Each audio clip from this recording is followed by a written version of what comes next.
अब जिसका already reservation है और उसको जो हटाएगा तो क्या होगा? जरूर वो भी करेगा, वो प्रोटेस्ट करेगा, कुछ भी करेगा, लेकिन जब उनको ऐड किया गया तो वोट के लिए ही ऐड किया गया। अब जब हटाया जाएगा तो वो जो हटाएगा उसके तरफ तो वो वोट करेगा नहीं। मैं जो रिजर्वेशन दिया गया था शुरू में इसलिए दिया गया था जो पिछड़े तबके के लोग हैं वो ऊपर आ सके। अब उसके अंदर उन्होंने वोट के लिए ऐड ऑन करना शुरू कर दिया तो कैसे हटाएगा? राम मंदिर तो ठीक है, महिला बिल भी ठीक है, लेकिन किसी कम्युनिटी को हटाने का है उनको हिम्मत, नहीं हटा सकता। आज जो आप लोग चीज झेल रहे हो इसका विरोध तो उसी टाइम होना चाहिए था जब ऐड किया जा रहा था, तब समझ में नहीं आई थी। यस, तब क्यों?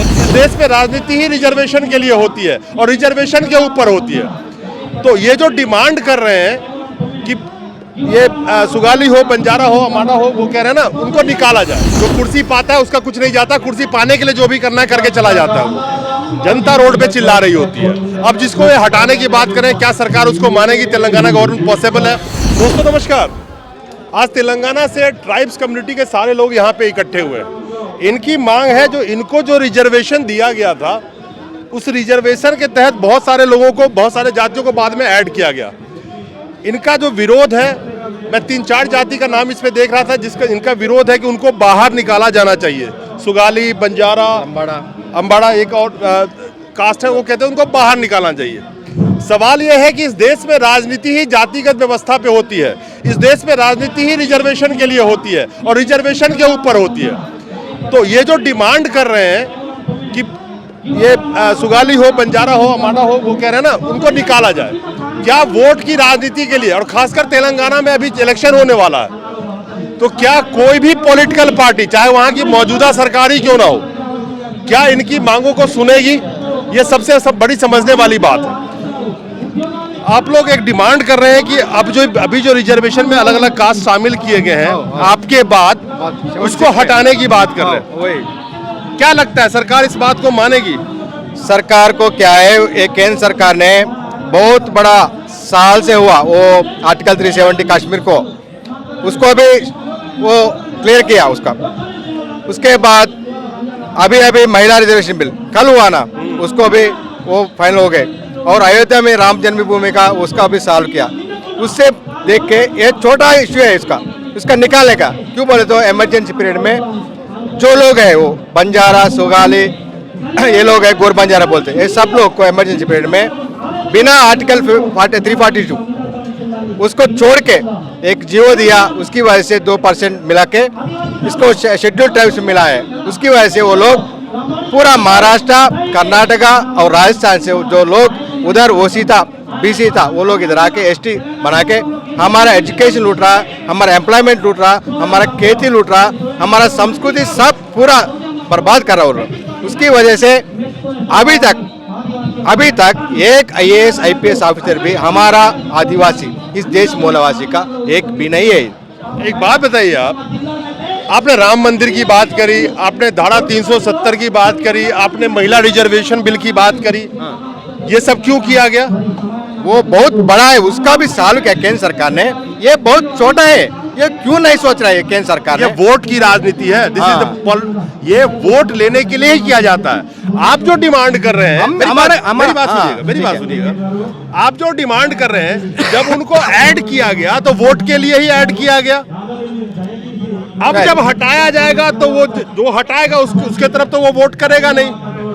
मैं जो रिजर्वेशन दिया गया था शुरू में इसलिए दिया गया था जो पिछड़े तबके के लोग हैं वो ऊपर आ सके। अब उसके अंदर उन्होंने वोट के लिए ऐड ऑन करना शुरू कर दिया तो कैसे हटाएगा? राम मंदिर तो ठीक है, महिला बिल भी ठीक है, लेकिन किसी कम्युनिटी को हटाने का है उनको हिम्मत, नहीं हटा सकता। लेकिन केंद्र सरकार ने हर मौका में बोलता है आदिवासी इस देश मूलवासी है, उसका हक है, उसका जमीन पर उसका जीने का हक है पूरा।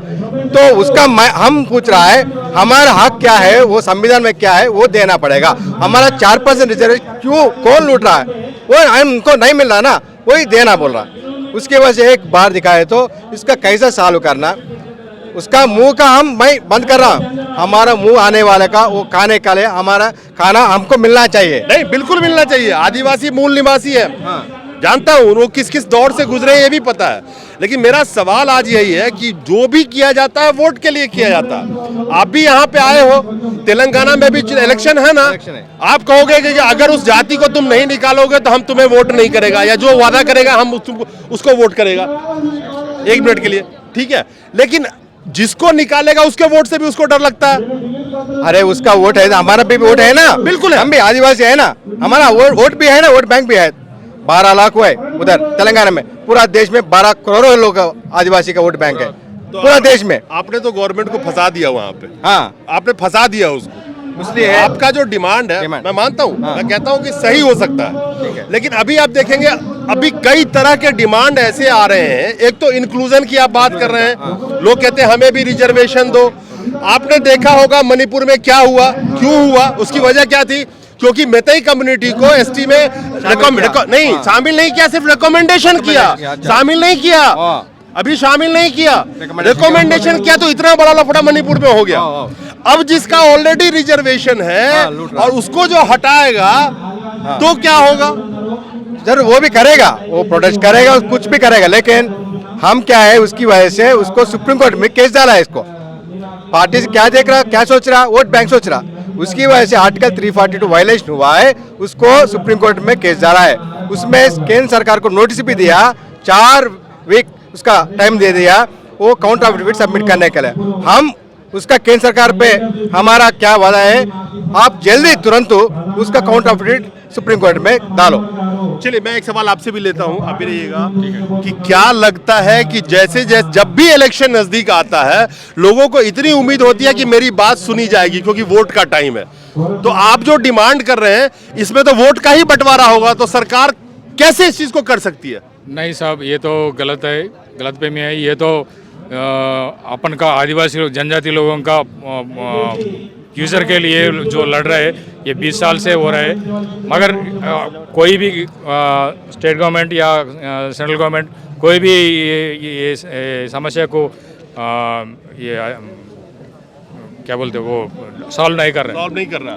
तो मेरा ये सवाल है कि जब अभी चुनाव का टाइम है, आप 3 जातियों को निकालने की बात कर रहे हैं, अगर वो नहीं मानते हैं तो अब क्या करेंगे आगे आप, क्योंकि ये डिमांड तो आप पहले भी लेके यहाँ आए हैं। तो अभी पहले रामकृष्ण जी बोले ना, जो इसीलिए अपन सुप्रीम कोर्ट को गए, जो सुप्रीम कोर्ट में अपन को न्याय देने के लिए गवर्नमेंट का जो एफिडेविट फाइल करना है वो तो तुरंत करना चाहिए, वो क्यों नहीं कर रहे। तो अपन यही पूछा था, सही है तो सही तरीके से आर्टिकल 342 से इंक्लूड किया है क्या, नहीं किया है, नहीं किया बोल के अपन को इन्फॉर्मेशन है, तो नहीं शामिल किया तो लोगों का पूरा क्या बोलते हैं कैरेक्टरिस्टिक्स और इसका कमीशन का रिपोर्ट और इसका रिकमेंडेशन का और बिल वो पार्लियामेंट में पहले असेंबली में बाद में पार्लियामेंट में डिस्कशन तो होना ना, तो वो सब नहीं हुआ, वो गलत तरीके से हुआ, तो this is not legally valid. तो इसके लिए मैं क्या बोल रहा हूँ, तो लीगली जो वैलिड नहीं है वो लोगों को लीगली अपन चैलेंज किया, वो लोगों को लीगल वैलिड है तो कुछ पेपर है तो वो दिखाइए, नहीं तो आपको एक चीज नहीं लगता जो आज जो आप लोग चीज झेल रहे हो इसका विरोध तो उसी टाइम होना चाहिए था जब ऐड किया जा रहा था, तब समझ में नहीं आई थी? यस, तब क्यों समझ में नहीं आया, तो अपन का लोग उतना दिमाग नहीं है, उतना सोच समझ कर मेधावी भी नहीं है।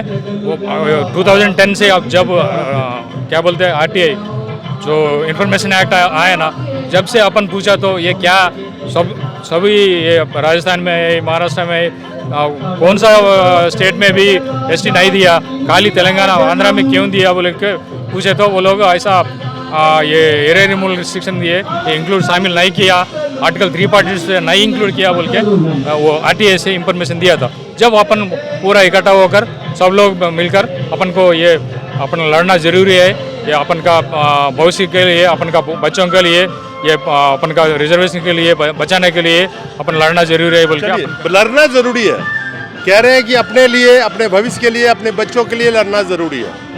लेकिन सवाल यह है कि इस देश में जो राजनीति की जाती है वो वोट बैंक के लिए की जाती है, जो कुर्सी पाता है उसका कुछ नहीं जाता, कुर्सी पाने के लिए जो भी करना है करके चला जाता है, वो जनता रोड पे चिल्ला रही होती है। अब जिसको ये हटाने की बात करें, क्या सरकार उसको मानेगी? तेलंगाना गवर्नमेंट पॉसिबल है क्या? केंद्र सरकार हटा सकती है उसको?